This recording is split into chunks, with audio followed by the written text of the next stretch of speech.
Assalamualaikum warahmatullahi wabarakatuh. Perkenalkan, nama saya Bidan Elvirawati. Saya mahasiswi Institut Kesehatan Mitra Bunda Persada. Nah, di sini saya akan memberikan video edukasi terhadap pengetahuan tentang sadari atau pemeriksaan payudara sendiri. Nah, selanjutnya kita simak bersama yuk materi pembahasan tentang sadari atau pemeriksaan payudara sendiri. Jadi, sebelum masuk ke sadari, saya akan menjelas dulu tentang definisi kanker payudara. Kanker payudara merupakan jenis tumor ganas yang hingga kini masih menjadi pembunuh nomor 1 bagi perempuan. Kanker payudara atau sea mamae merupakan suatu kondisi di mana sel telah kehilangan pengendalian mekanisme normal sehingga terjadi pertumbuhan yang tidak normal, cepat dan tidak terkendali yang terjadi pada jaringan payudara.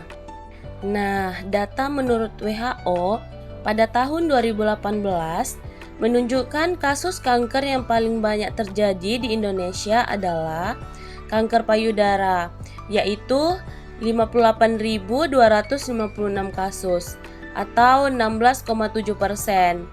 Kanker serviks atau kanker leher rahim merupakan jenis kanker kedua yang paling banyak terjadi di Indonesia, yaitu sebanyak 32.469 kasus atau 9,3 dari total kasus. Nah, selanjutnya kita masuk ke materi sadari atau pemeriksaan payudara sendiri. Sadari adalah pemeriksaan payudara sendiri untuk dapat menemukan adanya benjolan abnormal. Pemeriksaan ini dapat dilakukan sendiri pada hari ke-7-14 setelah awal siklus menstruasi dan tanpa harus pergi ke petugas kesehatan dan tanpa harus mengeluarkan biaya.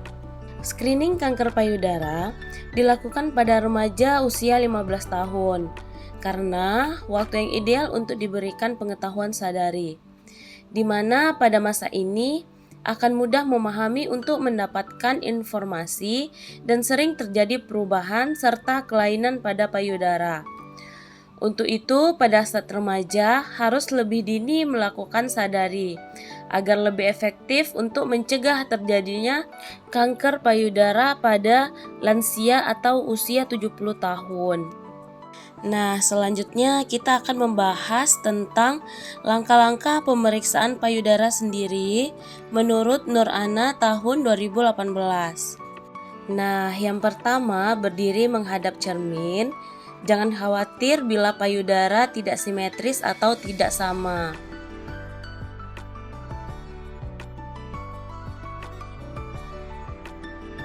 Yang kedua adalah letakkan kedua tangan di belakang kepala, dorong siku ke depan dan dorong siku ke belakang. Perhatikan payudara. Baiklah, selanjutnya yang ketiga adalah letakkan kedua tangan di pinggang, bungkukkan badan sehingga payudara menggantung dan rasakan bila seperti ada yang mengayun dalam payudara. Setelah selesai, tarik kembali ke belakang. Yang keempat adalah pegang bagian atas punggung dengan tangan kiri. Terus gunakan jari telunjuk, jari tengah, dan jari manis tangan kanan.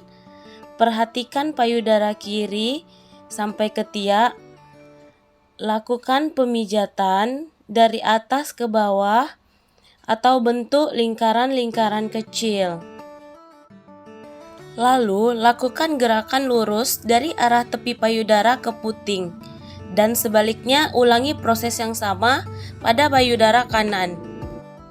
Kelima adalah pencetlah puting payudara satu persatu dengan telunjuk dan ibu jari.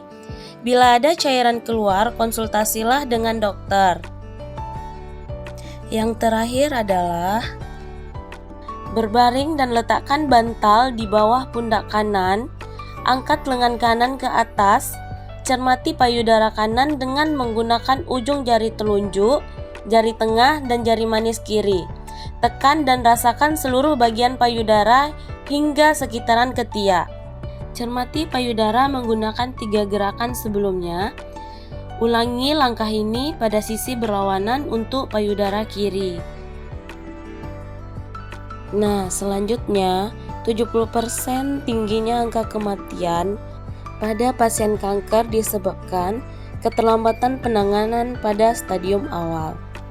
Ditambah lagi, pemahaman perempuan terhadap penyakit ini sangat kurang. Dan dari penelitian yang dilakukan di Jakarta, 80% perempuan tidak paham pentingnya pemeriksaan payudara. Nah, maka dari itu penting sekali bagi setiap perempuan, terutama pada remaja, melakukan pemeriksaan payudara secara rutin dengan teknik sadari. Baiklah, sekian video edukasi tentang pemeriksaan payudara sendiri. Semoga ilmu yang saya berikan bermanfaat dan bisa diterapkan di kehidupan sehari-hari. Apabila ada kata-kata yang salah ataupun kurang berkenan, saya mohon maaf. Saya akhiri. Wassalamualaikum warahmatullahi wabarakatuh.